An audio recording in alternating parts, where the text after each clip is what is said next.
Day's fans. Doug and Julie here, anxious to answer questions about our more than 50 years in Salem, our experiences with Days of Our Lives, and our wonderful experience talking to our fans. Glad you're here. Now we're gonna get right to it. Billy, my darling, that is Doug. Yes. We're part of the beloved Days couple, sets of couples. Right. And what is the secret to our romance? And why is it a success? Well, in the first place, the audience watched us fall in love. Susan and I married in '74. Doug and Julie married in 1976. The thing is, unlike the characters on the show, or any of the characters on the show, we've stayed in love. Yeah. I think you can see that. I think there's a reality to the kisses and the concerns and the happiness and the joy of being married to someone Susan that you is like. the best kisser of all. Sweetheart, what does it mean to you that Julie is still a vital character after playing her all these years, 53 years? Well, I guess I did some good work at the beginning, and I wasn't recast. That was a blessing. I like to think the writer now thinks of her as feisty, devoted to her family, Yes. And still outspoken, which I appreciate.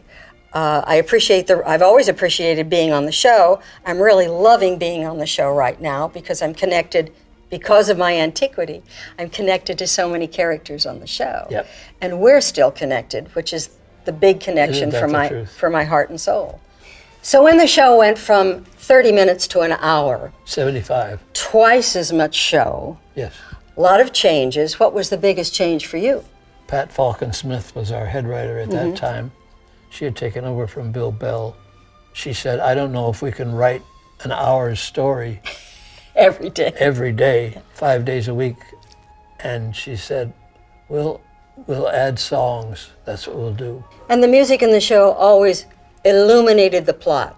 I can remember sitting there longing for Doug when Julie was separated from Right. Doug, crying when you would sing a love song. Right. Cue the tears, cue the Right. red roses, cue the tears. It was True. wonderful. I would also like to point out, you were the first performer to sing on daytime television. You were a real bargain because you could sing it, you could arrange it, and you could perform it on cue perfectly, flawlessly in one take. It wasn't that way on some of the other shows that tried to add music. I know, because I watched them.